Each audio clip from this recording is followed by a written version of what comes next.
moderator Mr. Srihari will continue to take forward the session on e-mobility, vehicle and future mobility. Over to you, sir. Thank you, Soumya.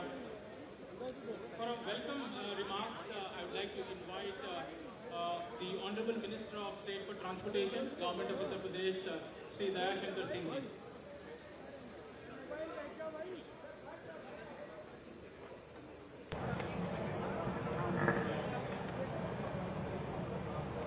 आज हम सबके लिए बहुत ही खुशी का दिन है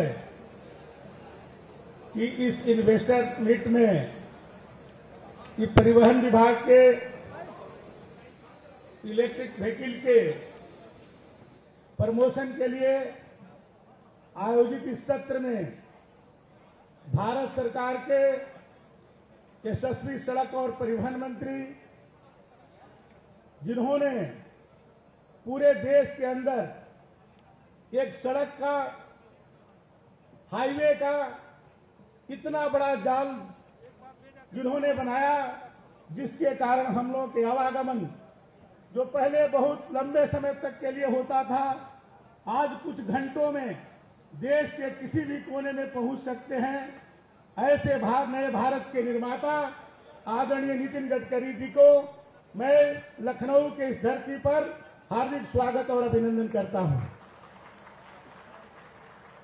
हमारे प्रदेश के यशस्वी मुख्यमंत्री जी, जिनके कुशल मार्गदर्शन में यह इतना बड़ा इन्वेस्टर मीट आयोजित हो रहा है। माननीय मुख्यमंत्री जी जब इसकी परिकल्पना किए थे, उस समय 10 लाख करोड़ इन्वेस्टमेंट की आशा रखे थे, लेकिन इनके कुशल नेतृत्व में जिस तरह से कानून व्यवस्था उत्तर प्रदेश की अच्छी हुई, जिस तरह से सुशासन इन्होंने उत्तर प्रदेश में दिया और जिस तरह से भ्रष्टाचार पर अंकुश लगाने का काम किया, जिससे प्रभावित होकर के केवल हिंदुस्तान के ही नहीं, दुनिया के 16 देशों के निवेशक आकर के यहाँ पर इतने निवेशक का प्रस्ताव दिए। 32 लाख करोड़ से ज्यादा कल ही निवेश की जो है स्वीकृति हो चुकी थी। उसके बाद अंबानी जी ने 75,000 करोड़ का एक अलग से एडिशनल कल उन्होंने घोषणा किया और आज तो वो 35 लाख करोड़ से भी ज्यादा हो गया है। मेरे भी विभाग के अपने इलेक्ट्रिक के क्षेत्र में काम करने के लिए जो हमारे हिंदुजा ग्रुप है, उन्होंने हमारे 25,000 करोड़ रुपया का निवेश उन्होंने इलेक्ट्रिक के क्षेत्र में करने का काम किया। ऐसे बहुत सारे उद्योगपतियों ने आज उत्तर प्रदेश में अच्छा वातावरण मिलने के कारण निवेश कर रहे हैं। इलेक्ट्रिक में भी यदि हिंदुस्तान के जितने अभी प्रदेशों में इलेक्ट्रिक गाड़ियां चल रही है, जिसमें 25% केवल उत्तर प्रदेश में चल रही है और 4,30,000 गाड़ियों का रजिस्ट्रेशन उत्तर प्रदेश में इलेक्ट्रिक गाड़ियों की हो चुकी है, उसमें ई रिक्शा से लेकर के सभी बड़ी गाड़ियां। इसलिए आने वाले दिनों में भी उत्तर प्रदेश सबसे बड़ा इलेक्ट्रिक गाड़ियों के लिए भी हब बनेगा और माननीय नितिन गडकरी जी उससे भी आगे भी हाइड्रोजन बसें चलाना चाहते हैं। जब पहली बार मैं परिवहन मंत्री बन करके आपके आशीर्वाद लेने के लिए गया था, तो हाइड्रोजन की जो गाड़ी में हमको बैठा करके घुमाने का काम किए। माननीय नितिन गडकरी जी एक कदम आगे चलते हैं, जो इस समय चलता है उससे उनका एडवांस में टेक्नोलॉजी चलती है। ऐसे मंत्री आज हम सब के बीच में, उनका उद्बोधन हम सबको प्राप्त होने वाला है और मंच पर बैठे हुए फीकी से लेकर के सभी अधिकारियों को मैं स्वागत और अभिनंदन करता हूं। और बस केवल मैं एक निवेदन करना चाहता हूं माननीय नितिन गडकरी जी से कि आज इलेक्ट्रिक गाड़ियों का कीमत बहुत ज्यादा हो। हम लोग बसें चलाना चाहते हैं, लेकिन उसकी कीमत इतनी ज्यादा होने के कारण जो हम आम आदमी की जो सुविधा देना चाहते हैं वो नहीं दे पा रहे हैं, तो इस पर भी एक बार विचार हो। दूसरे, ओवरलोडिंग हम लोग समाप्त करना चाहते हैं। आप नए नए टेक्नोलॉजी का प्रयोग करते हैं, एक टेक्नोलॉजी का ऐसा भी प्रयोग करिए कि हम उत्तर प्रदेश में नहीं पूरे हिंदुस्तान में ओवरलोडिंग को रोका जा सके। ये दो हमारा निवेदन था। बाकी सभी यहाँ उपस्थित हमारे लोक निर्माण मंत्री जितिन प्रसाद जी का मैं स्वागत करता हूँ, हमारे राज्य मंत्री ब्रजेश सिंह जी लोक निर्माण विभाग के, उनका भी स्वागत करता हूँ और सभी अधिकारियों और सभी जनप्रतिनिधियों को स्वागत करते हुए मैं अपनी बात को समाप्त करता हूँ। बहुत बहुत धन्यवाद। जय हिंद, जय भारत।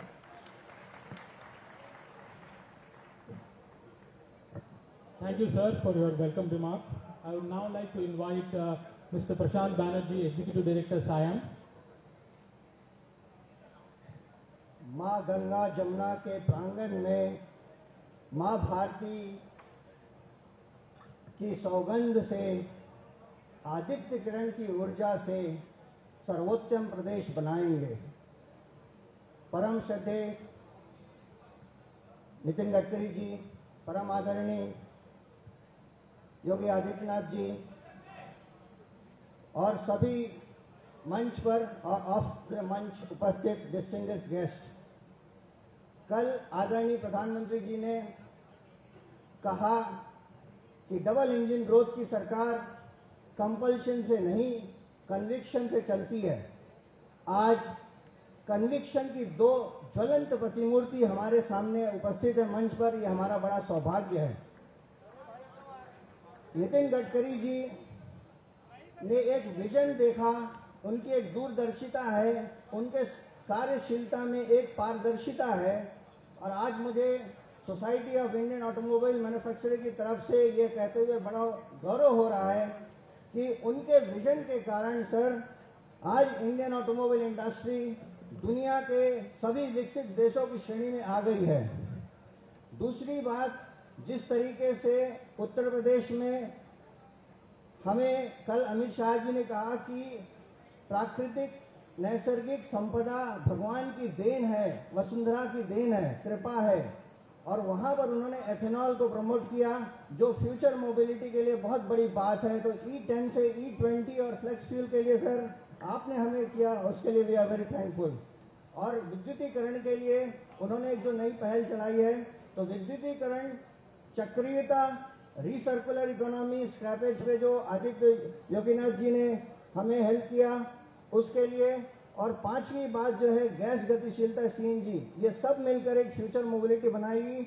उसके लिए SIAM is completely committed for aligning with the vision and हमें उनका मार्गदर्शन मिलता रहे तो ऑटो इंडस्ट्री विश्व स्तर से पहुंच के उत्तर प्रदेश में जो सबसे बड़ी इंडस्ट्री है वो बनेगी। इसी आशा के साथ मैं अपना उद्बोधन समाप्त करता हूं। Thank you, Mr. Banerjee. I'd now like to invite Mr. Sushant Naik, Chairman Electric Mobility Group SIAM, and he also is the Global Head of Government Affairs at Tata Motors. Very good afternoon to all, and Minister Road Transport Gadkari ji, CM Saab Yogi ji, and Singh ji, dignitaries on the dais, dignitaries of the dais. Good afternoon all again. Let me start with the global mega trend, what is happening globally. If you look at, everybody is taking the net zero target. If you look at European Union, has taken 2050 as a net zero target. Some countries have taken more aggressive target, like Germany and Sweden is talking about 2045. Austria is talking about 2040. And Finland is talking about 2035. Being 18% carbon emission is happening globally from transport sector, a lot of countries as well as big corporates also has taken only EV targets. They will be manufacturing only EVs by 2040, 2045. Hence, globally, if you look at, there is a surge in the electric vehicles in a very big way. This is demonstrated by the numbers. As per International Energy Agency, 2012, there was only 1.2 lakhs electrical vehicles got sold, cars. In 2021, that number was hovering 66 lakh. Cumulatively, EV cars globally around 2019 number, he says around more than 2 crores cars are there. If you look at now, the penetration of EV cars in the new sales is more than 10%. And 450 plus, or I would say 500 EV car models are globally available.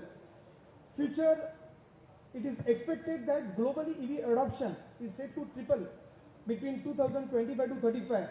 And in European Union, they are talking about this of 5 times. It's a really a wave which we cannot avoid.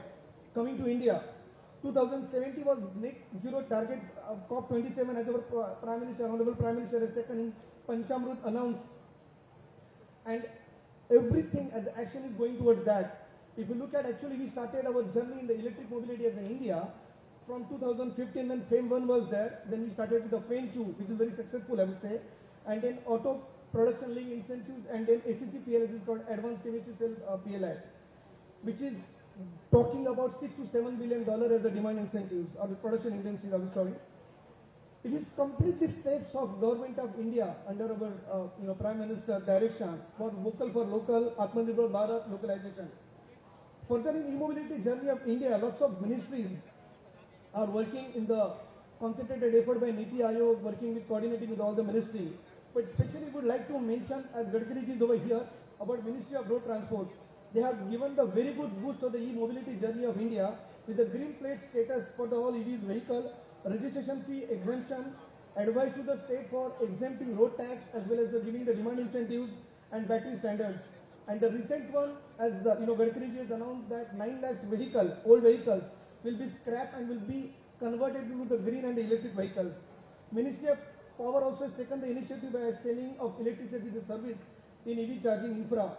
Energy Efficiency Services Limited, which is the Ministry of Power arm, has gone for an aggregation model for 10,000 electrical cars as a one single tender, and subsequently for the EV buses tender also, which is hovering around 17,000 numbers. Ministry of Finance has given the good support by giving 5% GST for the electrical vehicles. I can speak a lot on this, but just to cut, interest of the time, the state policies are really doing well, and I would like to appreciate, sir, CMG. There is a good support from the UP government of the EV policies really coming out very well, and we can see the surge in the UP also, because more than now 20 states have already announced the EV policies, state EV policies, and this has resulted into the great numbers. I will look at the numbers now. 2019 there was only 0.7% of the penetration. In 2022, the penetration of electric vehicle is more than 5%, around 4.7%. EV sales in India is already in the last calendar year 2022 has crossed 10 lakhs, which was only 2019 was 1.6 lakhs. Total EVs vehicle on India's road is more than 20 lakhs. India has gone for a very good holistic approach. I would say charging infrastructure, there is a proper policies. Sanctioned charging stations are more than 4,453 already. Raw material sourcing, securing is happening through Kabil, and easy financing. All of banks are coming forward for financing electric vehicles, and the skilling is also very important in this sector. And ITIs, IITs, a lot of working on the EV as a skill set development for the EV as a sector. There is a lot of awareness program also happening at the state level, center level, as well as the OEM level, SAM level. We have taken this initiative, and lot of awareness about EVs also is growing now. And lastly, battery waste management rules by Ministry of Environment and Forest has given the good boost to the reuse, repurpose, recycle as an ecosystem, which will help us to secure further raw material by down the line 7 years. In a SIAM, our association, we have also taken a very holistic approach as a Vidyutikkaran. We talks about demand creation, yielding dividends for all charging infrastructure, TCO reduction, indigenization of EV value chain, meeting key holders, awareness, promotion, raw material security, and affordable financing. And lastly is nationwide harmonized. This is called Vidyutikkaran approach, which my colleague Prashant just spoke about. So bottom line, it looks like we are going towards Government of India's goal of 30% electric vehicle by 2030. And we are very much sure that India will be not only manufacturing for India, I would say, EV vehicles, but it will be the global hub for the electric vehicles going forward, with all the ministries working together, and we are focusing on the electrical vehicles. अंत में मैं इतना ही कहना चाहता हूँ, UP के धरती पे हूँ तो एक शायरी जरूर बनती है अंत में. Just EV journey of India, I can just relate to only one nice शायरी. अभी तो असली मंजिल पाना बाकी है, अभी तो इरादों का इम्तिहान बाकी है, अभी तो तोली है मुट्ठी भर जमीन, अभी तो तोलना सारा आसमान बाकी है. Thank you.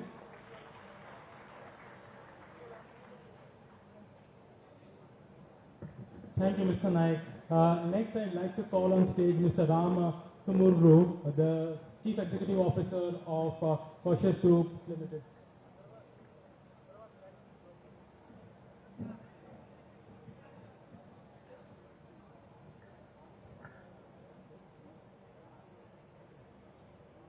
Good afternoon, everyone.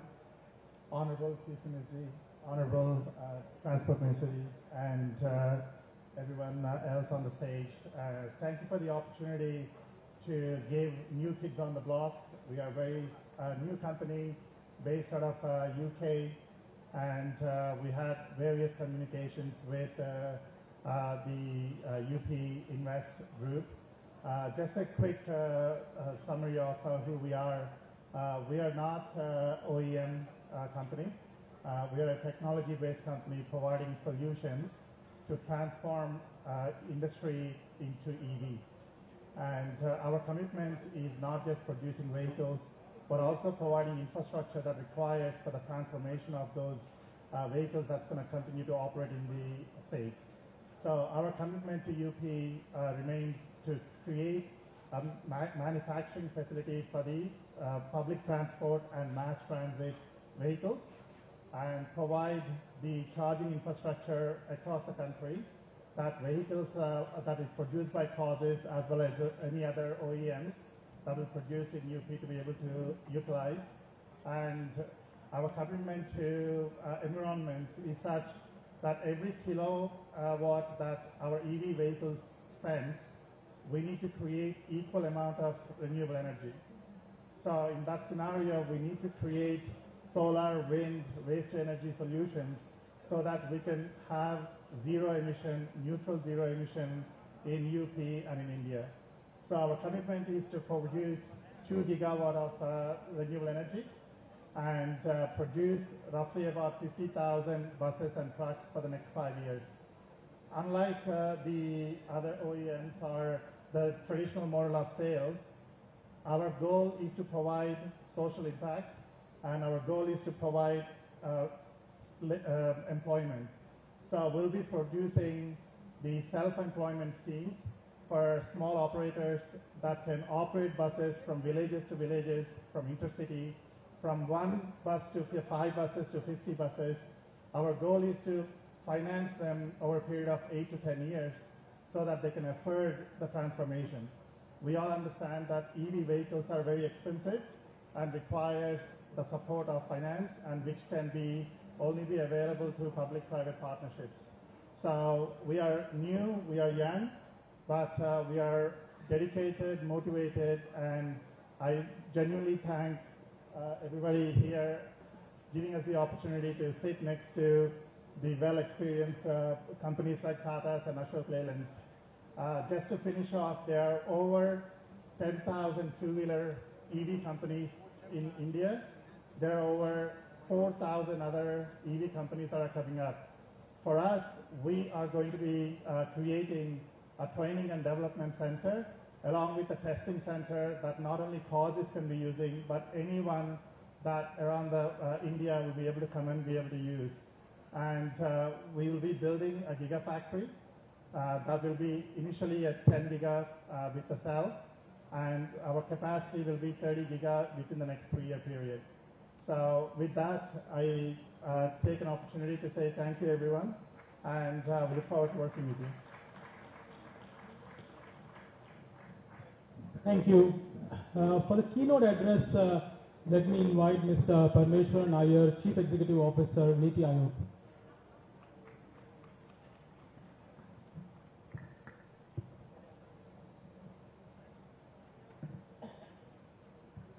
Honorable Chief Minister of UP, Honorable Minister for Transport, Government of India, dignitaries on the dais, senior officers,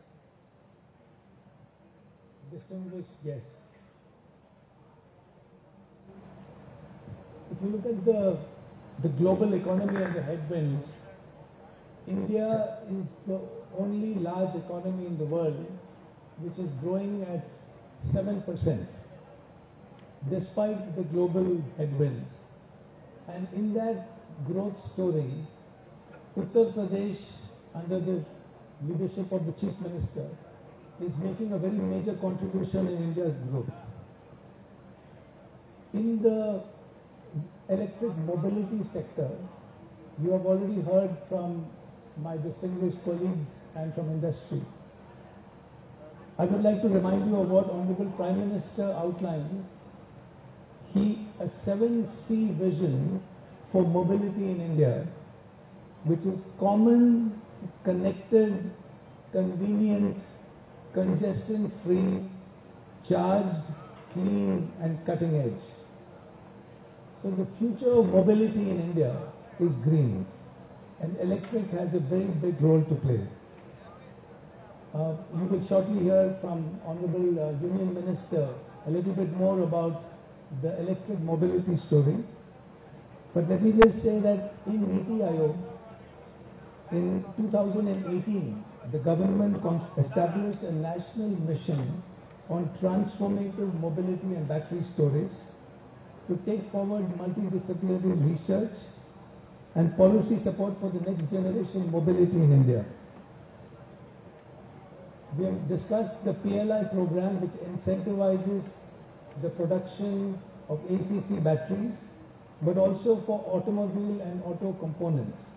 So this is a very big boost to industry to become global champions in this sector, not just for domestic but also for exports. But one important aspect of vehicle mobility, which is not directly connected with electric, is the recent policy of Government of India under the leadership of Honorable Minister Gadkari, which is vehicle scrapping. Vehicle scrapping is not only environmentally friendly, but also a very important way of generating economic growth. Under Minister Gadkari's leadership, this policy is being rolled out. Vehicles more than 15 years of age, once they go through automatic testing, if they continue to be okay, they will continue, otherwise they will need to be scrapped. Iske draft notifications, Ministry of Road Transport has already notified. Government vehicles will be the first priority, and I think we would appeal to Government of UP to set up many more scrapping stations in the private sector, which can take this very important environment as well as economic agenda forward. We will hear from Honorable Minister Gadkari a little bit more about this. UP is in many ways leading India in electric mobility. It has more than 22% of India's electric vehicle fleet. It has taken many transformation initiatives already on electric mobility, and the most significant is the ambitious state EV policy of 2022, which articulates the state's targets, roadmap for charging stations, the purchase subsidy to EV buyers, and capital subsidy for all EV and battery-related manufacturing products. This is a comprehensive electric mobility strategy, and it will propel UP to the front of the EV revolution in India. In addition to this, UP government is investing and setting up trunk infrastructure, which is critical for electric mobility, with a vision to develop Western and Central UP as e-vehicle hubs, owing to the presence of a large network of expressways, again, which Minister Gadkari has championed, and proximity to the NCR, National Capital Region. Some of the potential EV hubs include Lucknow, Gautam Budh Nagar, Kanpur City and Meerut. Also, UP is leading on research, development and incubation of new ideas. One example of this is the Department of Sustainable Energy Engineering at the IIT Kanpur. Chief Secretary UP is a proud alumni of IIT Kanpur, and many other officers from here as well. Under the leadership of Chief Minister UP, so UP has developed a thriving EV system. Electric buses, there are almost 800 electric buses in UP. Many more will come. Some have already come under FAME 1 and 2. So this is also will lead to tremendous investment opportunities. There are many investors present here today. This is a sector which is going to explode. So as we have already heard, please come and invest in UP. And we are very confident that UP will become a lighthouse for the rest of the country, indeed potentially globally, as well as the whole South Asia region, and become a global hub for electrical mobility and battery manufacture. Thank you.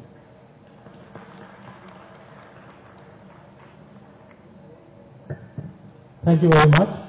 Now, I would like to invite our Honorable Chief Minister of Uttar Pradesh, Sri Yogi Adityanath Ji, to address the gathering.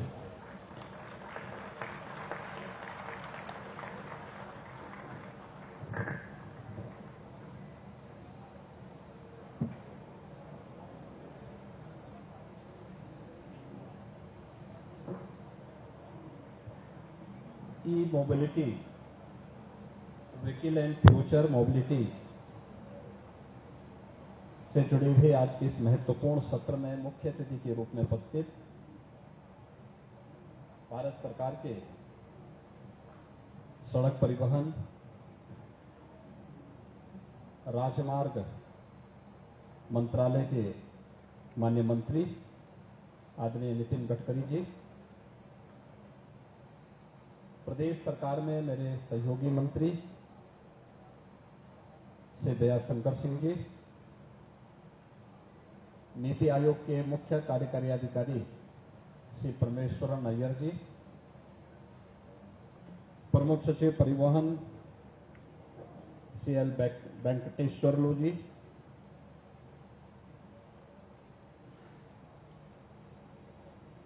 Shri प्रशांत बनर्जी, श्री सुशांत नायक, श्री राम टुलरी, मुख्य कार्यकारी अधिकारी Kashish group, आज के इस कार्यक्रम में उपस्थित प्रदेश सरकार में मेरे सभी सहयोगी मंत्रीगण, इस क्षेत्र से जुड़े हुए सभी उपस्थित जितने भी स्टेक होल्डर्स हैं और जिन्होंने इस क्षेत्र में कुछ नयापन किया है, ऐसे उपस्थित सभी मित्रों, मैं आप सबकी ओर से और प्रदेश शासन की ओर से आज के इस सत्र के मुख्य अतिथि माननीय श्री नितिन गडकरी जी का यूपी ग्लोबल इन्वेस्टर समिट में हृदय से स्वागत करता हूं, उनका अभिनंदन करता हूं। हम सब जानते हैं कि देश के अंदर इंफ्रास्ट्रक्चर डेवलपमेंट में क्या भूमिका का निर्वहन कर सकता है, वह पिछले 9 वर्ष के अंदर एक नए भारत की जो तस्वीर प्रधानमंत्री मोदी जी के नेतृत्व में हम सबको देखने को मिल रही है, उस इंफ्रास्ट्रक्चर के वास्तव में जो मुख्य यानी जिसको आप एक सीईओ कह सकते हैं, वो आज आपके सामने हैं और वह हैं भारत सरकार के सड़क परिवहन और राजमार्ग मंत्रालय के माननीय मंत्री श्री नितिन गडकरी जी। मित्रों, ये संवाद हम सबको भले ही इस ग्लोबल इन्वेस्टर समिट के माध्यम से प्राप्त होगा ही, लेकिन हम सब इस बात को जानते हैं कि व्यक्ति हो या समाज, अगर हम समय से एक कदम आगे चलने की स्थिति में नहीं होंगे तो समय हमें पीछे धकेल देगा। हम विकास की मुख्य धारा के साथ नहीं जुड़ पाएंगे, एक स्वस्थ प्रतिस्पर्धा का हिस्सा नहीं बन पाएगी। हमें हमेशा समय से एक कदम आगे बढ़कर के सोचना पड़ेगा और ई मोबिलिटी में और उसकी फ्यूचर की क्या संभावनाएं हैं, इस सत्र में अपना मुख्य उद्बोधन देने के लिए जिनके पास ये विजन है और उस विजन को प्रभावी ढंग से जमीनी धरातल पर उतारने की एक क्षमता है, वह नाम है नितिन गडकरी जी के रूप में वह व्यक्तित्व आज हम सबके सामने आए हैं।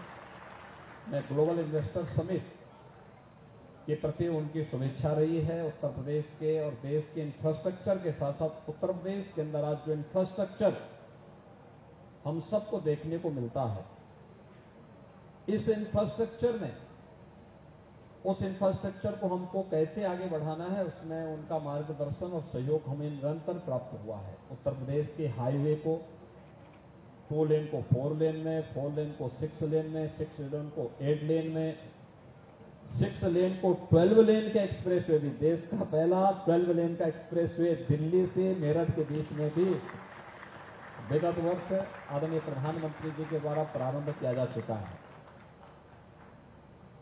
दिल्ली से मेरठ की दूरी 4 घंटे लगते थे और आज 45 मिनट में आप दिल्ली से मेरठ आ सकते हैं। मुझे याद है जब 2 जनवरी को प्रधानमंत्री जी के द्वारा 2 जनवरी 22 को मेरठ में मेजर ध्यानचंद स्पोर्ट्स यूनिवर्सिटी का शिलान्यास करना था। स्टेट गवर्नमेंट के द्वारा एक यूनिवर्सिटी का शिलान्यास वहां प्रारंभ प्रस्तावित था और उस शिलान्यास के कार्यक्रम को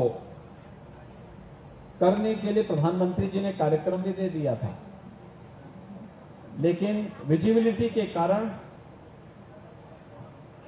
पायलट ने अलाउ नहीं किया।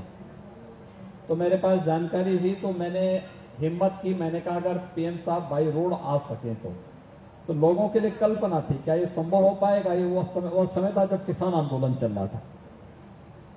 तो उन्होंने कहा क्या तैयारी है, मैंने कहा भी आप अगर आ सके तो हम लोग तैयार हैं। दिल्ली से मेरठ आदरणीय प्रधानमंत्री जी बाई रोड आए और मात्र 45 मिनट से कम समय प्रधानमंत्री जी को वहां आने में लगा।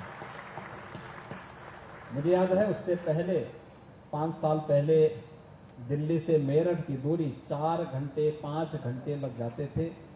लोग नहीं, अब मैं देखता हूं दिल्ली के लोग जो मेरठ के लोग हैं दिल्ली में काम करते हैं, वो दिल्ली में नहीं रहते हैं, वापस मेरठ आ जाते हैं, कार्य करके वापस आ जाते हैं।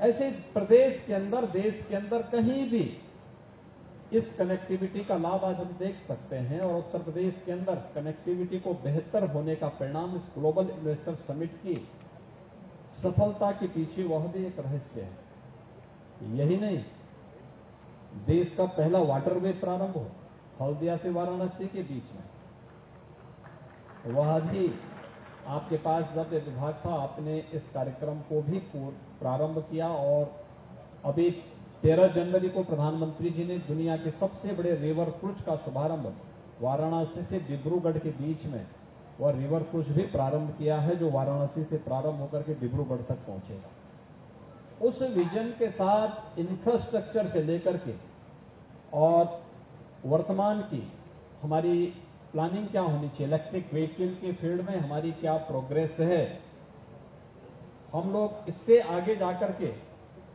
हाइड्रोजन एनर्जी का, इथेनॉल के साथ साथ ग्रीन एनर्जी के साथ साथ हम हाइड्रोजन एनर्जी का उपयोग इसमें कैसे कर सकते हैं, यह आज की और फ्यूचर की हमारी संभावनाएं हैं जिस फील्ड में हमें कार्य करने की आवश्यकता है। आज के दिन पे सच है कि देश के अंदर सबसे अधिक इलेक्ट्रिक व्हीकल उत्तर प्रदेश में है, लेकिन वह ज्यादातर ई रिक्शा के रूप में है। 2 व्हीलर सबसे अधिक कर्नाटक के पास है और 4 व्हीलर महाराष्ट्र के पास है। ये 3 राज्य देश के अंदर ऐसे हैं जिन्होंने इलेक्ट्रिक व्हीकल के ज्यादातर जो फील्ड में है इन तीनों ने कार्य किया है और इसलिए उत्तर प्रदेश शासन ने अपनी इलेक्ट्रिक व्हीकल की पॉलिसी ला करके इस फील्ड की उन व्यापक संभावनाओं को आगे बढ़ाया है। मेरा मानना है जैसे आज के दिन पर हमारे पेट्रोल पंप है, इससे भी नजदीक हर 15 किलोमीटर की दूरी पर या 25 किलोमीटर की दूरी पर हम चार्जिंग स्टेशन स्थापित करवाएं। अभी से प्लानिंग होनी चाहिए, अभी से हम तैयारी करें, अभी से उस दिशा में कार्य प्रारंभ होंगे तो उन व्यापक संभावनाओं को आगे बढ़ाया जा सकता है। और प्रदेश सरकार इस दिशा में अगर वास्तव में आपने देखा होगा, मैं जनवरी फर्स्ट वीक में नोएडा, ग्रेटर नोएडा में और गाजियाबाद में था। स्मॉग के कारण पूरी हवा वहां दम घुटू सी थी और वहां पर कुछ ही देर मुझे बाहर खड़ा रहना पड़ा था, पूरे आंखों में जलन होने लग गई थी। तो मैंने पूछा, मैंने कहा इतनी जलन क्यों हो रही है? तो पता लगा स्मॉग के कारण लोगों को सांस लेने में समस्या आ रही थी। हमें पर्यावरण के संरक्षण की दिशा में अगर वास्तव में कदम बढ़ाने हैं तो अब इलेक्ट्रिक व्हीकल को और फ्यूचर की जो हमारी व्यवस्था है वह हाइड्रोजन एनर्जी के इस फील्ड में कैसे कार्य करते हुए हम लोग इस फील्ड की स्ट्रेंथनिंग में कार्य कर सकते हैं। वास्तव में जितनी डिमांड होगी और जैसे जैसे डिमांड बढ़ेगी वैसे ही आप देखना कि यह अपने आप सस्ता होता हुआ दिखाई देगा। लेकिन टेक्नोलॉजी को इम्प्रूव करना, इसके लिए नए स्टार्टअप को आगे बढ़ाने के लिए प्रेरित करना, राज्य सरकार और केंद्र सरकार इस दिशा में कार्य करेगी। लेकिन प्राइवेट प्लेयर भी जब इस फील्ड में आएंगे तो इन संभावनाओं को और गति देने में मदद मिलेगी और इसको हम तेजी के साथ आगे बढ़ा पाएंगे। वैसे ही जैसे याद करिए मोबाइल फोन की पहले जब इनकमिंग कॉल भी 16 रुपए की पड़ती थी और आज कोई पूछता नहीं है, आज वो फ्री में उपलब्ध है। डिमांड हुई तो लोगों ने उसके साथ उसकी कीमत भी कटती गई, हटती गई और अंततः ऐसा हुआ कि फ्री में ही सुविधा प्राप्त होने लग गई है। उसके बहुत सारे फीचर आ गए, बहुत सारी चीजें आगे बढ़ चुकी हैं, हम उससे भी बहुत आगे बढ़ चुके हैं। और ऐसे ही इस फील्ड में भी हमें ग्रीन हाइड्रोजन का हो, ग्रीन एनर्जी का हो, हाइड्रोजन एनर्जी का हो या फिर इलेक्ट्रिक व्हीकल के इस फील्ड में भी जो व्यापक संभावनाएं हैं इसको प्रोत्साहित करने की दिशा में हमें कदम बढ़ाने पड़ेंगे, इस दिशा में प्रयास करने पड़ेंगे। हाइड्रोजन एनर्जी अभी महंगी पड़ रही है, अभी वो उस पर काफी कार्य चल रहा है और अब जैसे जैसे हम इस फील्ड में आगे बढ़ा सकते हैं तो इसके बारे में नया विजन माननीय गडकरी जी का आज हम सबको यहाँ पर देखने और सुनने को प्राप्त होगा। मैं आज के इस अवसर पर एक बार फिर से ग्लोबल इन्वेस्टर समिट में माननीय गडकरी जी का आज यहाँ पर मार्गदर्शन प्राप्त हो रहा है। अपनी व्यस्तता के बावजूद उन्होंने इस समिट के लिए अपना समय दिया और जो भी देश और दुनिया से आए हुए निवेशकों को इस दिशा में प्रेरित करने के लिए आज अपना मार्गदर्शन देने के लिए स्वयं यहाँ पर उपस्थित हुए हैं। मैं प्रदेशवासियों की ओर से उनका एक बार फिर से स्वागत करता हूं, उनका अभिनंदन करता हूं। आप सभी का जिन्होंने इस फील्ड में रुचि लेकर के बड़े तन्मयता के साथ इस पूरे समिट को अपना स्वयं का आयोजन माना और उसको सफलता की एक नई ऊंचाई तक पहुंचाने में अपना योगदान दे रहे हैं। आप सबका भी मैं हृदय से अभिनंदन करते हुए अपनी वाणी को विराम देता हूं। धन्यवाद। जय Hind.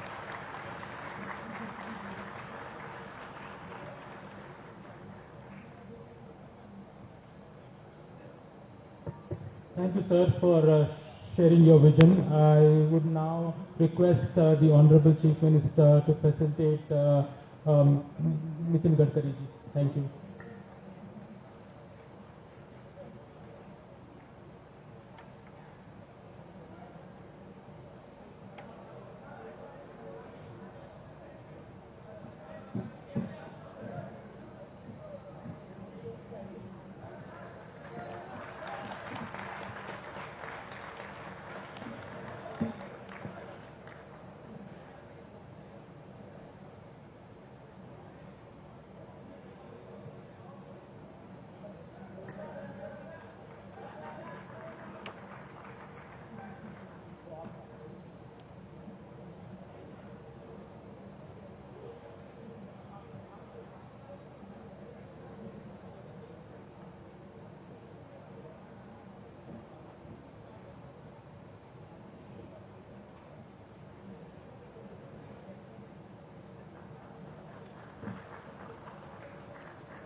Thank you very much. I would now like to invite the Honorable Minister for Transport, Government of India, Shri Nitin Gadkari ji.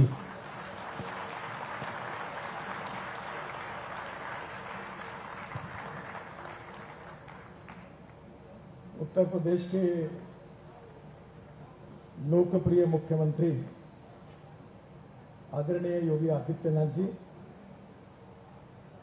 माननीय परिवहन मंत्री मेरे सहयोगी आदरणीय दयाशंकर सिंह जी, नीति आयोग के सीईओ परमेश्वरन अय्यर जी, प्रिंसिपल सेक्रेटरी परिवहन श्री एल वेंकटेश्वरलू जी, प्रशांत बैनर्जी, सुशांत नाइक, श्री राम तुलूरी, श्री हरि गुलशन जी, उत्तर प्रदेश के मुख्य सचिव दुर्गा शंकर मिश्र जी, उपस्थित सभी मंत्रीगण, विधायकगण और उपस्थित सभी भाई और बहन, सबसे पहले यूपी ग्लोबल इन्वेस्टर्स समिट के लिए मैं योगी जी का हृदयपूर्वक अभिनंदन करता हूं, उनको बहुत बहुत धन्यवाद देता हूं।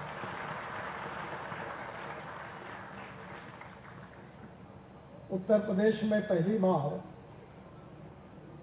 इंडस्ट्रियल ग्रोथ, एग्रीकल्चर ग्रोथ, इसका विचार करके काफी बड़ी इन्वेस्टमेंट देश के इतिहास में उत्तर प्रदेश में लाने का काम योगी आदित्यनाथ जी ने किया है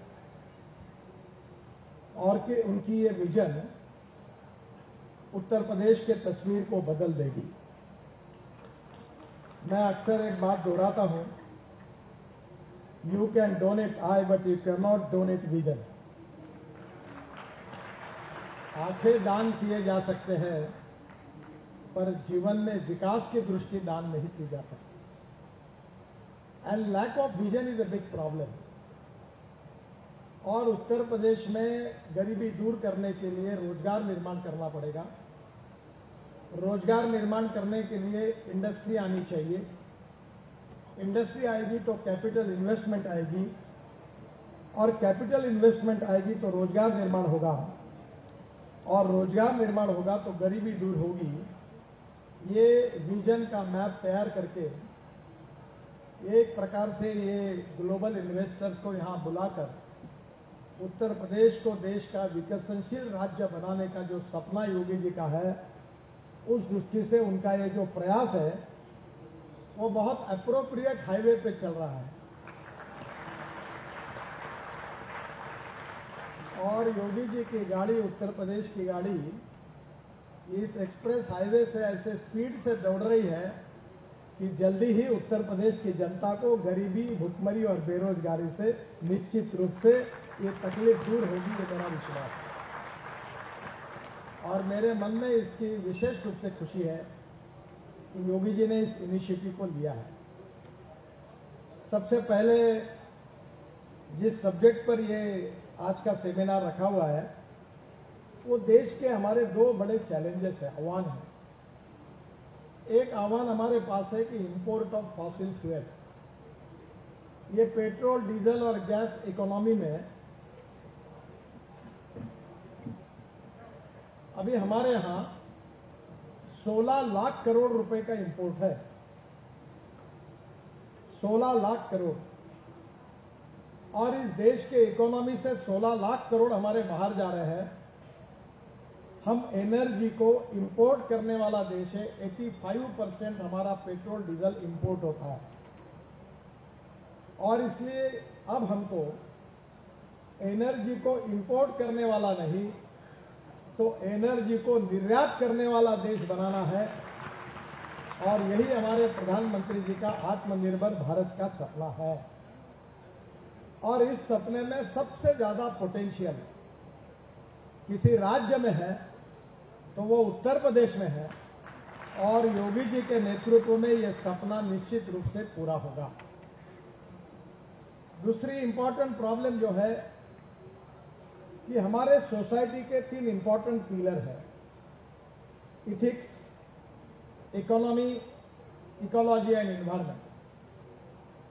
योगी जी जिस बात का जिक्र कर रहे थे कि नोएडा में जाने के बाद कैसे प्रदूषण होता है, मैं दिल्ली में कम रहता हूं, जब भी आता हूं तो इन्फेक्शन हो जाता है।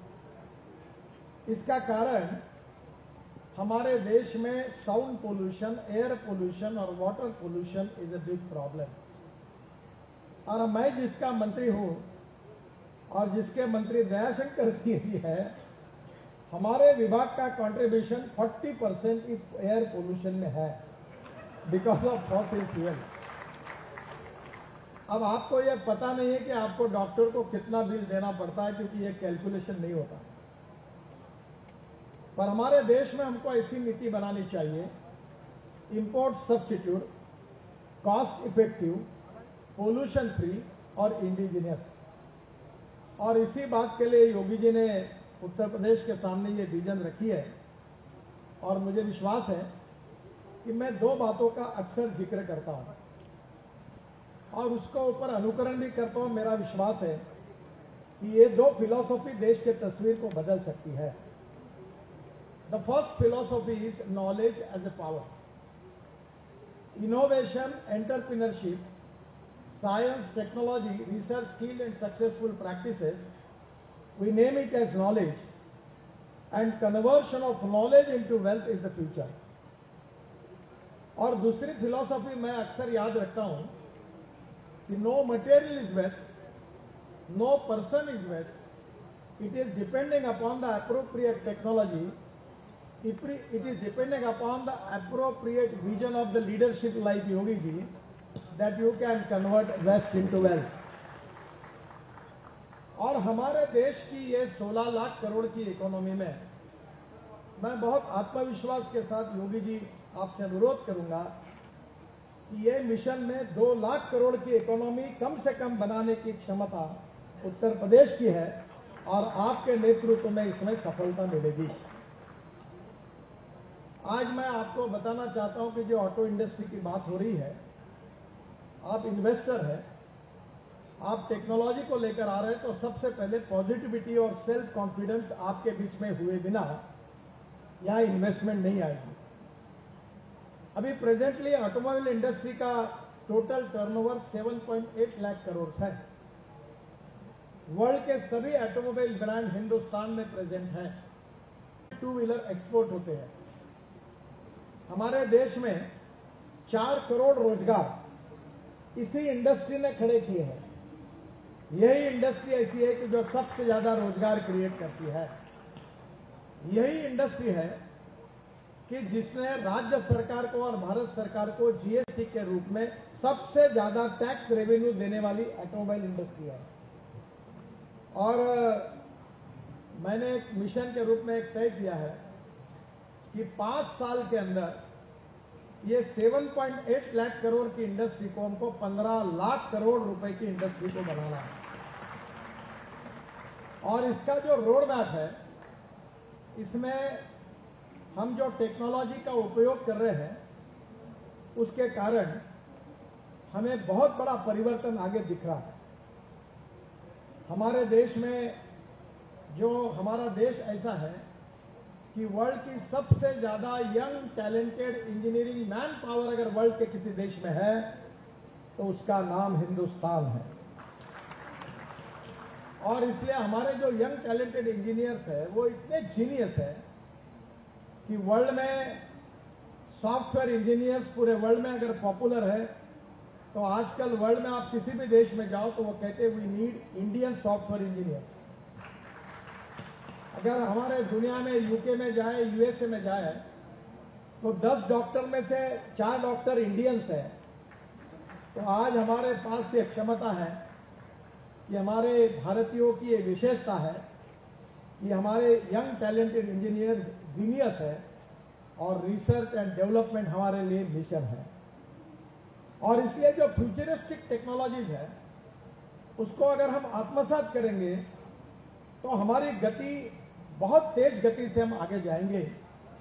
और जहां उत्तर प्रदेश और योगी जी जैसी सरकार है, उन्होंने टेक्नोलॉजी ओरिएंटेड इन्वेस्टर्स को रेड कारपेट डाला है और ये कहा है कि हम आपको सब फैसिलिटी देंगे। अभी मिश्रा जी मुझे बता रहे थे कि इस बार सब डिजिटल है और फटाफट अप्लाई करो, तुरंत बात करो, कन्वे करो। ये बहुत जरूरी है क्योंकि मैं सरकार में काम करता हूं तो मैं अक्सर अधिकारियों को कहता हूं कि पहली बात, I like people who can get the things done. Even I like people who can take the wrong decisions, but I dislike honest people who don't want to take the decisions. So transparency, time-bound decision-making process, teamwork, decentralization of power और उसके साथ साथ जो positivity है, सकारात्मकता है, इसका सबका प्रतिबिंब उत्तर प्रदेश की सरकार में योगी जी के नेतृत्व में है। So it is a golden opportunity for investor to invest in UP. And the other important thing is that the huge potential for auto industry in India. If we want to make it double up to 15 lakh crore, you just understand what is the potential. Electric car, electric scooter, electric buses, अब electric truck, electric tractor, electric JCB, electric construction equipment सब आए। अभी मैंने inaugurate किया auto expo को, Volvo के बड़े बड़े ये शेड जैसे बड़ी इतनी बड़ी मशीन इलेक्ट्रिक पर चल रही थी। 1000 करोड़ रुपए का रोड बनाना है तो 100 करोड़ रुपए हम डीजल पे खर्चा करते हैं। मैंने हमारे चेयरमैन और सेक्रेटरी को बोला कि इलेक्ट्रिक जो मशीनरी एडवांस देते हैं उसके इंटरेस्ट कम करने की कोई योजना तैयार करो। तो बोले सर इससे हमारा क्या फायदा होगा? मैंने बोला फायदा ये होगा कि 1000 करोड़ में 100 करोड़ का डीजल लगता है और इलेक्ट्रिक मशीनरी आ जाएगी, एलएनजी के ऊपर मशीनरी आ जाएगी तो इलेक्ट्रिक पर आएगी तो 10 करोड़ की इलेक्ट्रिसिटी लगेगी तो 90 करोड़ की बचत होगी। और सब कॉन्ट्रैक्टर के पास अगर इलेक्ट्रिक मशीनरी आ जाएगी तो हमारा टेंडर 10% बिलो जाएगा, हमारे रोड सस्ते में बनेंगे।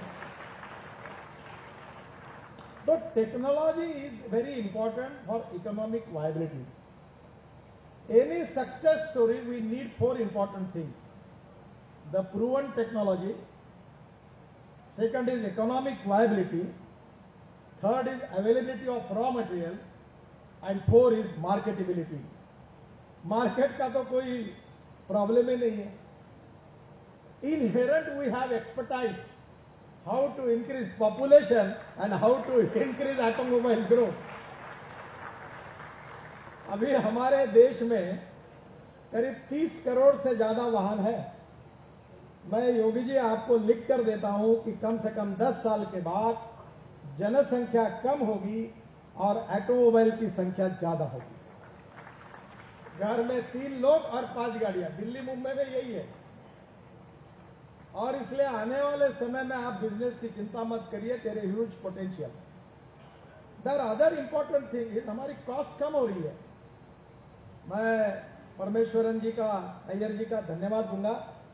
योगी जी आपसे अनुरोध करूंगा कि ये इंडस्ट्री बढ़ाने के लिए ये स्क्रैपिंग की पॉलिसी हमने लाई है और भारत सरकार ने अपने 10 लाख व्हीकल 15 साल पुराने, प्रधानमंत्री जी को जब मैंने प्रार्थना की उन्होंने कहा नथिंग डूइंग, सब स्क्रैप करो।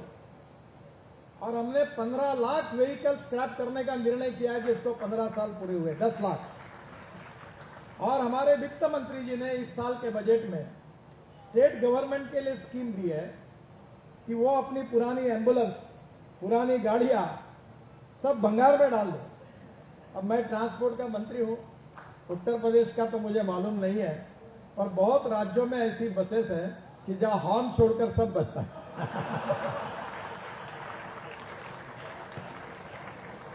और मैं सुनता था पहले कि रोड टप पर भी बैठते थे, अब मुझे मालूम है। मैं यूपी के बारे में नहीं बोल रहा हूं, वैसे मैं बहुत कम आता हूं, मुझे मालूम नहीं।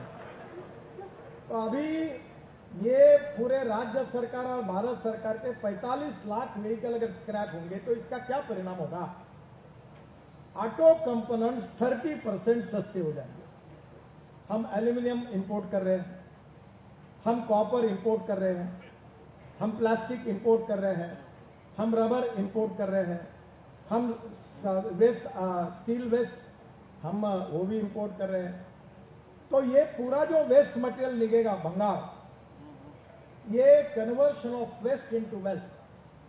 तो एल्यूमिनियम जो है वो अभी दुबई से या ऑस्ट्रेलिया से और यूएसए से और इधर से आता है, उसकी कॉस्ट है 145 रुपए किलो, और हमारा भंगार में मिल जाएगा उसकी कॉस्ट होगी 80 रुपए किलो। तो आपके यहाँ ऑटो कंपोनेंट्स की इंडस्ट्री एकदम बढ़ जाएगी, तो बड़ी इंडस्ट्री आ जाएगी। एक जिले में 3 स्क्रैपिंग यूनिट खुल सकते हैं। अब ये टाटा वाले बैठे ये खोल रहे हैं, मैंने आपके यूपी में ही नोएडा में सुजुकी मारुति के यूनिट को इनॉग्रेट किया, हरियाणा में भी 28-30 यूनिट हुए। हर जिले में 3 यूनिट खुल सकते हैं। तो मेरा आपसे अनुरोध है कि स्क्रैपिंग यूनिट, टेस्टिंग यूनिट और ड्राइविंग ट्रेनिंग सेंटर, ये तीनों का एक क्लस्टर बनाकर ट्रांसपोर्ट मंत्री जी और सेक्रेटरी से अनुरोध करता हूं कि यूपी के हर जिले में आप खोल दीजिए, हमारे डिपार्टमेंट से पूरा सहयोग करेंगे और जिसके कारण रॉ मटेरियल तैयार हो जाएगा। अगर रॉ मटेरियल सस्ता हो जाएगा तो इन्वेस्टर दौड़ते हुए आएगा। तो मेरा आपसे पहला ये अनुरोध है कि इस इंडस्ट्री को बढ़ाने के लिए निश्चित रूप से इसका उपयोग होगा। आज भारत में 20.8 लाख इलेक्ट्रिक व्हीकल है और उसमें से 2021 की तुलना में करीब 10 लाख इलेक्ट्रिक व्हीकल 300% बढ़ोतरी हुई है और 2030 तक मेरा अनुमान है कि 2 करोड़ व्हीकल आएंगे। अब 50 लाख तो गवर्नमेंट के आए। मैंने अभी परमेश्वरन जी को कहा कि नीति आयोग और हम मिलकर ऐसी कोशिश करें कि ये 45-50 लाख व्हीकल जो स्क्रैप होंगे ये पूरे इलेक्ट्रिक या अल्टरनेटिव फ्यूल पर रहेंगे तो इसका मार्केट तो तैयार हो जाएगा। तो निश्चित रूप से आने वाले समय में 2030 तक 2 करोड़ व्हीकल हो जाएंगे और उत्तर प्रदेश में सबसे ज्यादा electric vehicle two wheeler 4.5 lakh है और ये भी आने वाले समय में हमारे स्टार्टअप बड़े होशियार हैं। मैंने ये बजाज की इलेक्ट्रिक स्कूटर, हीरो की, टीवीएस की लॉन्च की। उन्होंने बहुत सुंदर स्कूटर और बाइक बनाई है, उसकी कीमत है 1,30,000। ये आपके कानपुर और लखनऊ वाले उनके होशियार बने। अभी 400 स्टार्टअप शुरू हुए। उन्होंने क्या किया कि सर्वे किया कि एक आदमी एक दिन में कितना किलोमीटर स्कूटर चलाता है। तो ध्यान में आया कि एक सर्वे में आया 24 किलोमीटर, दूसरे में आया 26 किलोमीटर। तो ये जो छोटे छोटे लोग हैं जो ई स्कूटर बना रहे हैं, उन्होंने 60 किलोमीटर चार्जिंग कर सके ऐसी लिथियम बैटरी लेकर स्कूटर बनाई और उसकी कीमत 70,000 रुपए है। और देहात में छोटे छोटे लोग, सफाई कामगार, कंपाउंडर, पुलिस कांस्टेबल, सब इलेक्ट्रिक स्कूटर खरीद रहे। खर्चा कुछ नहीं, घर में जाके प्लग लगा देते, हो जाता है। तो नेचुरली इसकी इतनी डिमांड बढ़ रही है कि मुझे लगता है कि इसके कारण बहुत बड़ी इन्वेस्टमेंट यूपी में आएगी और करीब 10 लाख नए रोजगार निर्माण होंगे। और आज एकदम 30,000 करोड़ की इन्वेस्टमेंट आएंगी। कानपुर, लखनऊ, नोएडा, गाजियाबाद, अलीगढ़, आगरा और मेरठ, यहाँ छोटे मोटे ईवी मैन्युफैक्चरिंग शुरू हो गया है। और जैसे आपकी पॉलिसी आएंगी तो निश्चित रूप से इसका फायदा होगा। एक योगी जी, मैं आपसे प्रार्थना करूंगा, अभी मैंने मुंबई में इलेक्ट्रिक डबल डेकर बस का लॉन्च किया, अशोक लेलैंड, और अभी मुंबई में एक स्टडी किया गया कि डीजल बस जो चलती है उसकी पर दिन कॉस्ट 115 रुपए पर किलोमीटर आती है और देश में 1.5 लाख बसेस है। पर मेरा अनुमान है कि देश में अगर पॉलिसी, अभी मैंने बेंगलोर में वॉल्वो की 15 मीटर की स्लीपर कोच की बस का लॉन्च किया। इतनी सुंदर बस है कि हवाई जहाज जैसा लगता है।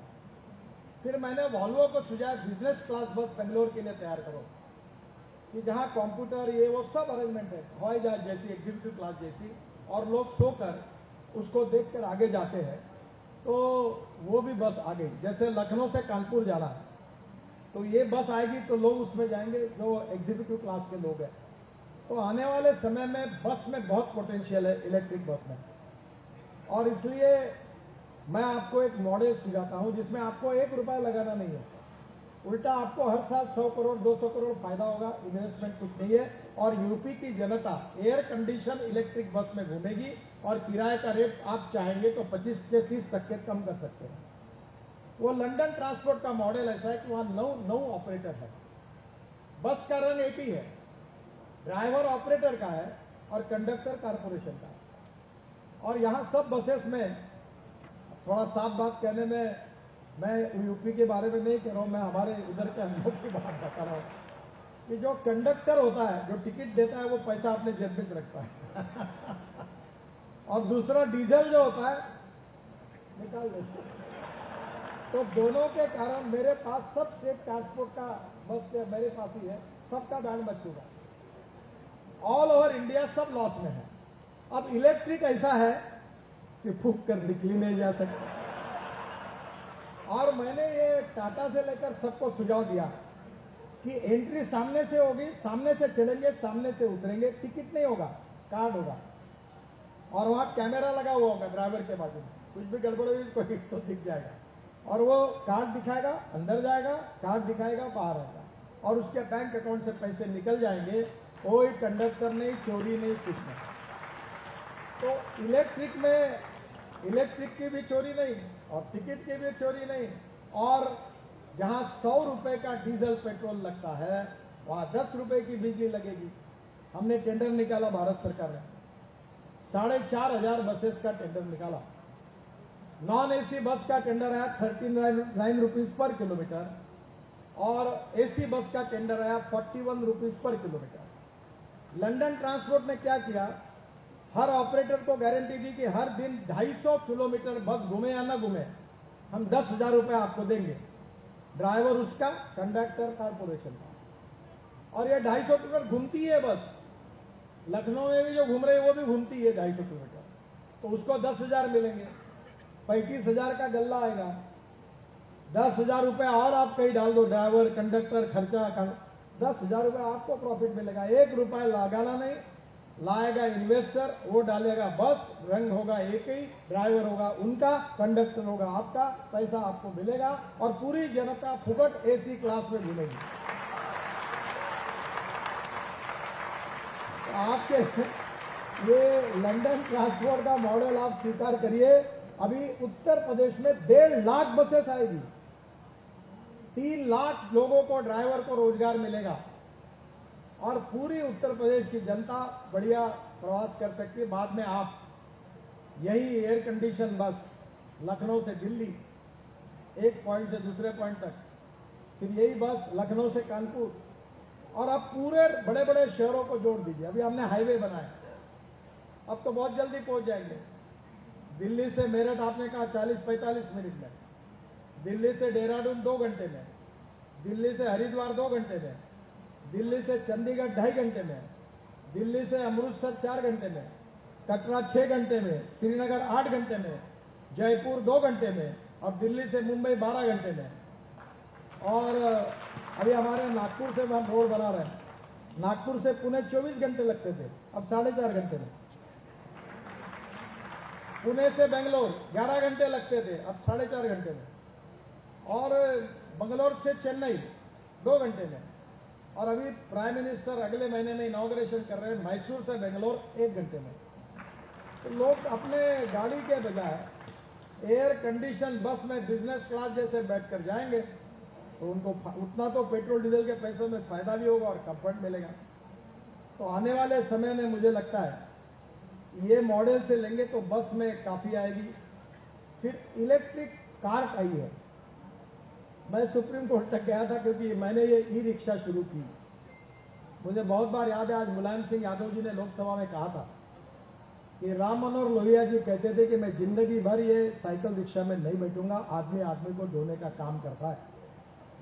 और ये बिल मैंने पास किया था और बाद में सुप्रीम कोर्ट तक लड़ाई चली। 1 करोड़ लोग आदमी को आदमी ढोने का काम करता था, और ये ई रिक्शा आया। 1 करोड़ लोगों में से लगभग 90% लोग अब ई रिक्शा चला रहे हैं और कम से कम रोज के 1000 रुपए कमा रहे हैं। और मुझे खुशी है कि इस देश की ये अमानवीय प्रथा बंद हुई, अब ई कार्ड आया। मैं आपसे अनुरोध करूंगा कि सब्जी के लिए, गेहूं के लिए, चावल के लिए, सब के लिए जितना ट्रांसपोर्ट होता है, अब ये ई रिक्शा, अभी मेरे यहाँ सब्जी होती है, मैंने अभी एक 600 किलो की रिक्शा ली। मेरी पत्नी यहाँ खेती देखती है, रोज मेरे घर से वो ऑर्गेनिक सब्जी नागपुर में आती है, वो ई रिक्शा में आती है, ई कार्ड में। उसका खर्चा नहीं के बराबर है। इलेक्ट्रिक गाड़ी, electric e rickshaw, electric scooter, इसका खर्चा नहीं के बराबर है। पेट्रोल की तुलना में 10% उसका खर्चा है, और रात को घर में लगा दो, सुबह चार्ज हो जाएगा। तो आप ये भी पॉलिसी बनाइए जिसके कारण बड़े प्रमाण पर रोजगार निर्माण होगा। अब ये जो बैटरी है, ये हमारे लिए समस्या है। हमारे यहाँ जो लिथियम आयन बैटरी बनती है वो कॉस्टली है, वो इसका व्हीकल का हार्ट है। पर मैं आपको करूंगा, अभी हमने बैटरी केमिस्ट्री पर काफी काम हुआ है। Aluminium ion, zinc ion, sodium ion, aluminium air technology, अभी महेंद्र ने वो ले लिए। ये लोग लगातार ला रहे हैं, अपने फरीदाबाद के इंडियन ऑयल वालों ने तैयार किए। तो आने वाले समय में, अभी 2-3 दिन पहले कश्मीर में हमको लिथियम आयन का ये बहुत बड़ा ये मिला है, तो मुझे लगता है कि इसमें निश्चित रूप से होगा। ये बैटरी के लिए जो इंपोर्ट होता था मशीनरी का, उसको हमने कस्टम्स में अब छूट दिए निर्मला जी ने अपने बजट में। ये बैटरी इंडस्ट्री उत्तर प्रदेश में ग्रेटर नोएडा, गाजियाबाद, फतेहपुर, कानपुर, लखनऊ, गोरखपुर ऐसे जगह पर बैटरी इंडस्ट्री के लिए आपने अगर भारत सरकार की तो नीति आई है और कोई पॉलिसी बनाई तो ये एक हब बन सकता है, जिसके लिए मुझे लगता है कि इसमें भी आप जरूर विचार करिए। इसके साथ साथ विशेष रूप से जो इलेक्ट्रिक बसेस है अभी 740 है, ये काफ़ी बड़े प्रमाण पर लंदन ट्रांसपोर्ट के मॉडल में बढ़ सकती है। जो चार्जिंग स्टेशन की बात आपने की, हम 670 जगह पर NHMA जैसे उत्तर प्रदेश में भी है, हम रोड साइड एम्यूनिटी बना रहे हैं, उसमें चार्जिंग स्टेशन है।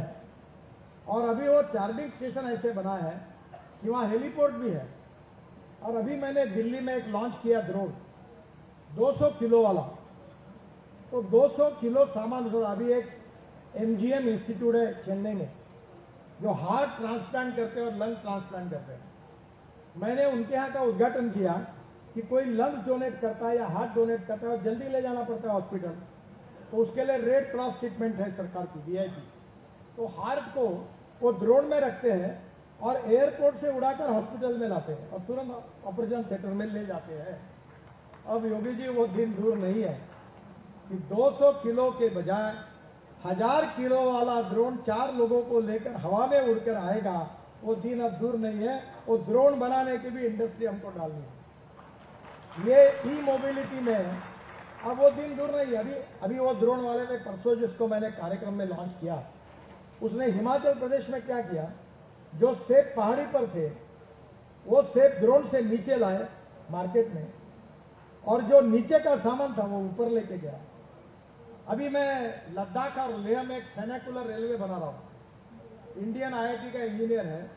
और रेलवे मैंने ऐसी बनाने का डिजाइन किया कि नीचे में भेड़ बकरी रहेगी क्योंकि वहाँ जानवर भी जाते हैं, और ऊपर में लोग बैठेंगे और सामान होगा, और वो पहाड़ से ऐसे लगकर ऊपर जाएगा। तो ई-मोबिलिटी में अभी हमारे यहाँ 265 केबल कार, रोपवे, फेनाकुलर रेलवे हमने मंजूर की है। यूपी के भी शायद कुछ किए होंगे, मुझे पता नहीं। तो ई-मोबिलिटी में अभी बंगलोर में मैं गया था, वहाँ बंगलोर में इतना ट्रैफिक जाम है, चीफ मिनिस्टर बहुत तरस थे, मुझे बोले कुछ सोल्यूशन बताओ। तो मैं ऑस्ट्रिया गया था, तो डॉफल मेयर करके कंपनी को मैंने देखा, उन्होंने फिलीपाइंस में हवा में उड़ने वाली डबल डेकर बस मैंने देखी, और वो मैं ऊपर के ऊपर हवा में 200 लोग डबल डेकर में बैठकर उड़ते हैं वो केबल पर। तो अब वो बहुत से शहरों में हम वो बस ला सकते हैं। मैं बंगलोर के लिए उसका अध्ययन कर रहा हूँ, और 1 रुपया देने की जरूरत नहीं, पैसा लगाने वाले हम तैयार हैं, आप प्रपोजल दे दो। हमारा एक डिपार्टमेंट ऐसा है, मैं बोलता हूँ हमारे पास पैसे की कमी नहीं, और मैं कभी 2-4 हजार करोड़ तो ऐसे ही बोलता हूँ, और अभी भी पत्रकारों को बोल देता हूँ कि मैंने जितने लाख करोड़ बात की वो लिख लेना आपके डायरी में, और एक भी काम नहीं होगा तो ब्रेकिंग न्यूज लगा देना। तो हमारे यहाँ कोई पैसे की कमी नहीं। 2 चीजें और करिए, इसीलिए बसपोर्ट की योजना हमने बनाई है। आप उत्तर प्रदेश में जगह आपकी है, मैं एयरपोर्ट जैसे सुंदर बसपोर्ट बना देता हूं अपने पैसे। अगर प्रॉफिट मिला तो आधा आपका आधा हमारा। एयर कंडीशन, तो ये पूरे इलेक्ट्रिक बसेस और एयरपोर्ट होंगे तो उत्तर प्रदेश का तो एकदम नक्शा बदल जाएगा। तो मैं निश्चित रूप से बताऊंगा कि इसमें आपका निश्चित सहयोग हम लोग करेंगे। स्क्रैपिंग के बारे में विशेष रूप से अगर आप योजना बनाएंगे तो उत्तर प्रदेश में कम से कम 300 यूनिट शुरू हो जाएंगे, और इसके कारण बहुत बड़ा रोजगार निर्माण होगा, और ये अवेलेबिलिटी ऑफ रॉ मटेरियल के कारण फिनिश करने वाली बड़ी इंडस्ट्रियां आ जाएगी। तो मुझे लगता है कि ये भी बात आप जरूर सोचिए। 2 चीजें और मैं आपको बताऊंगा कि मैं किसान सेंट्रिक हूं, और ये जो ऊर्जा निर्यात करने वाली बात है, इसमें हम लोग सबसे ज्यादा diversification of agriculture towards energy and power sector. 87% land आपकी इरिगेटेड है, इतनी सुंदर लैंड है, जमीन है, और हमको गरीब को धनवान बनाना है।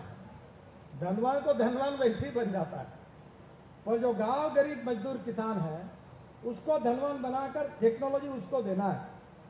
आज आपके यहाँ 27.60 लाख हेक्टेयर गन्ना है और मैं भी 3 चीनी मिलें चलाता हूँ, तो गन्ने का इकोनॉमिक्स तो जानता हूँ। आपके यहाँ तो गन्ने के उत्पादन में अब काफ़ी बढ़ोतरी हुई है और अभी ये 50,000 करोड़ की इकोनॉमी हो गई है।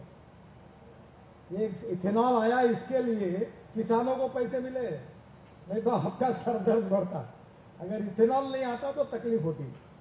अभी कम से कम 2 करोड़ रोजगार इसमें खड़े हो सकते हैं। यूपी 250 करोड़ लीटर इथेनॉल देती है और अभी तक 75 डिस्टिलरी है। मैं पेपर पे लिख देता हूं, अब 500 डिस्टिलरी निकालिए तो भी देश में इथेनॉल की कमी है। अगर जब हम पेट्रोल में इथेनॉल डालेंगे 20% तो हमको 1000 करोड़ लीटर इथेनॉल चाहिए। अभी हम केवल 460 करोड़ लीटर बना रहे हैं। अभी मैंने जनरेटर सेट वालों की मीटिंग बुलाई है कि एक छोटी सी किट लगाकर डीजल के बजाय वो अगर इथेनॉल पे जाएंगे तो 4000 करोड़ लीटर इथेनॉल उसके लिए लगेगा। फिर अभी हम फ्लेक्स इंजन ला रहे हैं, जो मेरा सपना है। टोयोटा ने अपनी गाड़ियां लाई, बाकी भी लोग ला रहे हैं और वो गाड़ियां ऐसी है कि जैसे कैमरी करके उनकी गाड़ी थी, जो पेट्रोल डालते थे तो 40% पेट्रोल पर 40% बिजली तैयार करती थी और 60% पेट्रोल पे चलती थी। फ्लेक्स इंजन का मतलब ऐसा है कि 60% 100% इथेनॉल डालना, पेट्रोल नहीं, और 60% वो इथेनॉल पे चलेगी और 40% बिजली तैयार करेगी। तो हमारे कंज्यूमर को 25 रुपए लीटर पेट्रोल के भाव से उनका जो एवरेज है वो मिलेगा। इतनी बचत है। बजाज, टीवीएस, हीरो सब ने फ्लेक्स इंजन पर स्कूटर और मोटरसाइकिल तैयार की है और गांव में इथेनॉल के पंप अगर शुरू करने वाले, अभी भारत सरकार परमिशन दे रही है। प्रधानमंत्री ने 3 पंप पुणे में शुरू कर दिए हैं और उत्तर प्रदेश में अगर इथेनॉल के पंप शुरू हो गए तो इथेनॉल की इकोनॉमी उत्तर प्रदेश की इकोनॉमी को बदल सकती है। तो फ्लेक्स इंजन वाली बात को आप विशेष रूप से इसमें जोड़िए। दूसरा जो है वो हाइड्रोजन है। जो हाइड्रोजन कोयले से तैयार होता है वो ब्लैक हाइड्रोजन, जो पेट्रोलियम से होता है वो ब्राउन हाइड्रोजन, और जो बायोमास या ऑर्गेनिक वेस्ट या पानी से तैयार होता है वो ग्रीन हाइड्रोजन। अब ये जो पानी तो आपके पास इतना पड़ा हुआ है कि हमारे यहाँ 450 फुट नीचे जाने के बाद पानी मिलता है। आपके यहाँ तो कहीं भी पानी मिलता है। ये देख के भी हमको ऐसा लगता है कि देखो कितने भाग्यवान लोग हैं। तो मुझे आपको इतना ही कहना है कि हमारा किसान अपने कुएं से पानी निकालेगा और वहां वो गेहूं चावल को रखने के लिए प्री कूलिंग कोल्ड स्टोरेज के लिए रूफटॉप सोलर 2 रुपए 40 पैसे यूनिट की बिजली मिलेगी। और पानी से इलेक्ट्रोलाइजर का अभी we are the number 1 manufacturer in the world. अभी मैंने कर्नाटक में, बेंगलोर में एक फैक्ट्री सब हम एक्सपोर्ट कर रहे हैं 95%। 1 करोड़ 20 लाख का इलेक्ट्रोलाइजर है। वो डालने के बाद पानी से हाइड्रोजन निकलता है, पर उसमें 56 यूनिट बिजली लगती है। यही उसमें थोड़ा सा कंस्ट्रेंट है। और उसके बाद जनरेटर लगता है उसको कंप्रेस करने के लिए। वो हम 110 रुपए के डीजल के बजाय 60 रुपए के इथेनॉल पर आएगा, तो हाइड्रोजन की कॉस्ट कम होगी। पर इससे भी अच्छी टेक्नोलॉजी आई है जो हमारे Indian science research institute Bangalore ने तैयार की है कि हमारा बगास, हमारी परली, राइस स्ट्रॉ, हमारा कोई भी बायो वेस्ट, बायोमास, और by using biotechnology we can increase the production of biomass. अभी एक थाईलैंड से नेपियर ग्रास आया, वो 1 एकड़ में साल भर में 1000 टन निकलता है। और वो बायोमास अगर बायोडाइजेस्टर में डाला तो मीथेन निकलता है, और मीथेन से CO2 निकाला तो बायो CNG और बायो LNG निकलता है, और उसी से मीथेन से हम हाइड्रोजन भी तैयार कर सकते हैं। जो म्यूनिसिपल वेस्ट है लखनऊ और कानपुर जैसे शहरों की, जो सीवेज वाटर है, उससे भी हम हाइड्रोजन बना सकते हैं। तो मेरा आपसे एक सुझाव है कि उत्तर प्रदेश में पानी है और ये जो बगास है ये अभी पावर बनाते हैं, तो उसके बजाय इसका उपयोग और परली का उपयोग अगर हम लोग उसको जलाकर गैसेस निकालकर उससे अगर ग्रीन हाइड्रोजन बनाएंगे तो वो 100 रुपए किलो से कम आएगा, और 1 किलो में 450 किलोमीटर गाड़ी चलेगी, तो समझो कितना फायदा है। तो मेरा आपसे अनुरोध है कि ट्रक, बसेस, ट्रैक्टर हवाई जहाज, railway, pharmaceutical industry, chemical industry, सब स्टील इंडस्ट्री, सब हाइड्रोजन पे चलने वाली है। और भारत ये ऊर्जा आयात करने वाला नहीं, एनर्जी आयात करने वाला नहीं, तो एनर्जी को निर्यात करने वाला देश बनने वाला है। प्रधानमंत्री जी का सपना है, तो ये ग्रीन हाइड्रोजन का भी आप अलग से करिए। जो एक बात मैंने कही इलेक्ट्रिक मोबिलिटी की, उसमें अभी हम ई हाईवे बना रहे हैं, दिल्ली जयपुर वो रेलवे जैसी केबल डाल रहे हैं, और इलेक्ट्रिक ट्रक, इलेक्ट्रिक बस उसमें जाएगी। तो ये एक सक्सेस हो गया, तो आपको आपकी ट्रक और बसेज भी इलेक्ट्रिक में जाएगी। सबसे बड़ा प्रॉब्लम देश में हमारे ट्रेड बिजनेस में है, हमारी लॉजिस्टिक कॉस्ट 16% है और चाइना की 8 से 10% है, यूरोप और अमेरिका की 12% है। और प्रधानमंत्री जी ने कहा है कि हमें सिंगल डिजिट में आना है। अगर हमने फ्यूल की कॉस्ट कम, अभी एलएनजी का ट्रक आया है, एलएनजी का ट्रक एक बार गैस भरने से, एलएनजी भरने से 1400 किलोमीटर चलता है, ब्लू एनर्जी का मैंने लॉन्च किया है अभी पूना में, और उसकी कॉस्ट डीजल की तुलना में 40%। और ये परली जो है 5 टन ऑफ परली is giving 1 ton of bio CAE and bio LNG. ये 15-20 इंडस्ट्री अभी हरियाणा और पंजाब में शुरू हो गई है।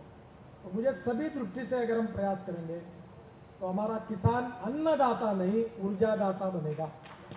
तो एक अन्नदाता से ऊर्जादाता, ये भी एक बहुत अच्छी बात होगी। जहां तक मैं आपको कहूंगा कि ग्रीन हाइड्रोजन के साथ, ये मेरे साथ एक गाड़ी है जिसको आदरणीय मंत्री जी को भी घुमाया मैंने, योगी जी को भी घुमाया, क्योंकि मैंने उनको बताया कि मैं वो कह रहा था कि पानी से हाइड्रोजन निकलेगा, हाइड्रोजन से गाड़ी चलेगी। तो एक बार डाइनिंग टेबल पर मेरे पत्नी ने मुझे पूछा कि पानी से हाइड्रोजन निकलेगा, हाइड्रोजन से गाड़ी चलेगी, मेरा ही विश्वास नहीं बैठता तो लोगों का कैसा बैठेगा। तो मैंने टोयोटा इंडिया के चेयरमैन विक्रम किर्लोस्कर का बेचारा देहांत हो गया उसका, उनको फोन किया और उनको कहा मुझे हाइड्रोजन की गाड़ी चाहिए, अब मेरे घर पर है। अब मैं कोई भी बोलता हूँ तुमको हाइड्रोजन पे कैसे गाड़ी मिलना चाहो, बैठो गाड़ी में, मर्सिडीज से अच्छे कंफर्ट है और वो गाड़ी हाइड्रोजन पे चल रही है। तो मुझे लगता है कि nothing is impossible. Impossible word itself it means that I am possible. और मुझे बहुत खुशी है, और आपको मैं ये अनुरोध करूंगा इन्वेस्टर्स को कि UP is the best destiny. Water, power, transport and communication, चारों बातें हैं। लैंड सस्ती है, स्किल्ड मैन पावर रीजनेबली अच्छे रेट में है, मुंबई में बहुत कॉस्टली है। तो मुझे लगता है, और यूपी को वेल कनेक्टेड है, हाईवे अच्छे बने हैं और लॉजिस्टिक कॉस्ट कम होगी, और निश्चित रूप से it is the best destiny for development, for making any investment. और ई मोबिलिटी में तो पोटेंशियल है ही, 15 लाख करोड़ की इंडस्ट्री 5 साल में बन रही है, तो ये बहुत बड़ा पोटेंशियल है। तो मैं आपसे अनुरोध करूंगा कि ई मोबिलिटी में आइए, इकोलॉजी को प्रोटेक्ट करिए, इन्वायरमेंट को प्रोटेक्ट करिए, और विशेष रूप से नए रोजगार निर्माण होंगे, गरीबी दूर होगी, हिंदुस्तान में वेल्थ बढ़ेगी, आत्मनिर्भर भारत होगा, और प्रधानमंत्री जी का जो सपना है आत्मनिर्भर भारत का, वो पूरा करने में आप सबका सहयोग मिलेगा। बहुत बहुत धन्यवाद। नमस्कार।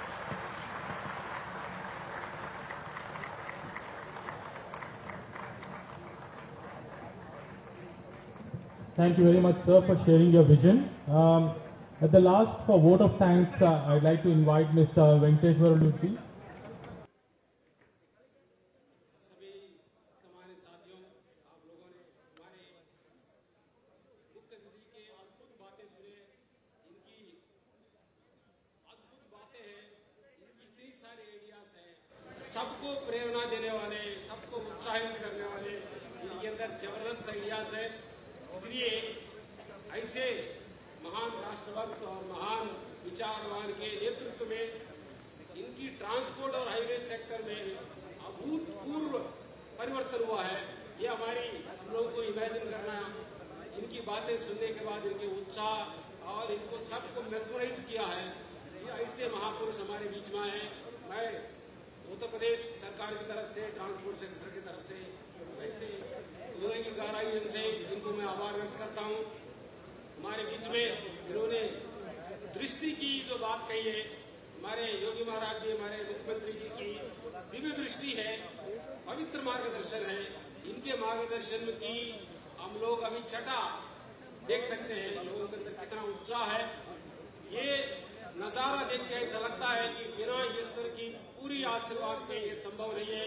जैसे महाभारत की पुण्य संग्राम जीतने के लिए भगवान बोलते हैं कि निमित्त मात्रम भव सवे साचिन, अर्जुन से केवल अर्जुन को ही महाभारत में जीतने के लिए निमित्त बनाया भगवान ने। इसी तरह उत्तर प्रदेश की इस पुण्य संग्राम को जीतने के लिए ऐसा लगता है कि भगवान ने योगी महाराज जी को सव्यसाची बनाया है।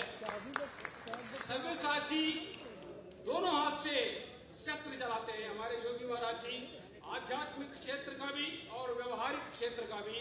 लौकिक सत्ता, अलौकिक सत्ता, दिव्य सत्ता के इनके एक रेह में साधारण लगते हैं। इनकी जो दिव्य दृष्टि है और इनकी जो दिव्य निर्देश है, इनका पवित्र मार्गदर्शन में सब लोग पूरी तरह से श्रद्धा से भी और अनुशासनात्मक भय से भी पूरी तरह से कटिबद्ध है। और इन सारे महापुरुषों की बातें सुनने के बाद सबको लगता है कि भले ही करने में थोड़ा चूक हो जाए, दिल की पवित्रता में कोई कमी नहीं होना चाहिए। सभी ईश्वर की आशीर्वाद मिलता है। काल तमसाई हो ये नीकी रिजत राम जानी जिया जी की। इस उदय की गहराई की पवित्रता को देख के परमात्मा की जो सत्ता प्रभावित होता है, और परमात्मा की सत्ता में बहुत बड़ी ताकत होती है। जो अभी कल माननीय प्रधानमंत्री जी ने कहा कि डंके के चोट पे माननीय योगी महाराज जी के नेतृत्व में जबरदस्त परिवर्तन दिख रहा है, ये पूरा। और ये भी कहा है ईश्वर ने संग्राम जीतने के लिए, इस धर्म संग्राम में जो साथ नहीं देगा वो पापी होगा। अतचेत्तम इमं धर्मम संग्रामम न करिष्यति ततो स्वधर्मम स्वकीर्तिम च हित्वा पापमाप्स्यसि। भगवान ने कहा कि धर्म संग्राम में जो साथ नहीं देगा वो पापी बनता है। इसलिए यहाँ पे जितने लोग हैं, जितने लोग इससे जुड़ रहे हैं, हमारे देश से भी और बाहर से भी, क्योंकि ये पवित्र देश है, पवित्र संस्कृति है, ऋषिमुनियों का देश है, इसकी उस उत्तर प्रदेश के विकास में पूरी मनोयोग से काम करेंगे। लास्ट में समापन में सारे जितने महापुरुष सहयोग के लिए आभार देते हुए, भगवान राम को याद करते हुए इस समापन वाले में भगवान ने कहा है अब ग्रह जाओ सखा सब। एक आखिरी संबोधन में सारे महापुरुषों को एड्रेस करते हुए भगवान राम ने कहा अब ग्रह जाओ सखा सब सदा सर्वगत जानी सर्वहित करो अति प्रेम। भगवान ने कहा कि मेरे पास मुझे मेरा भक्त हो, अति प्रेम से सबका हित करो। ये जानते हुए सब जगह विद्यमान हूँ।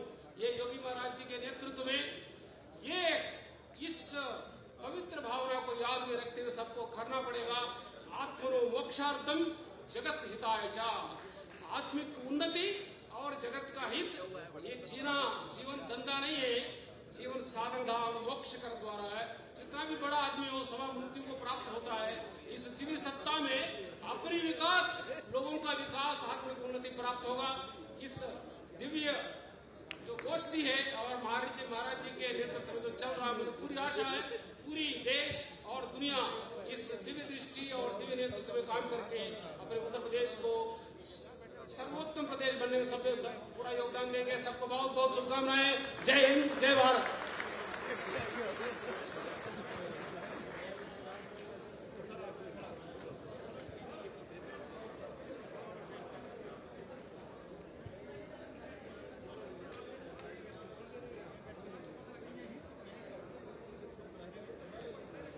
Hello. So ladies and gentlemen, this was our session on mobility, e-mobility, vehicle and future mobility. I hope all of you liked it. I hope all of you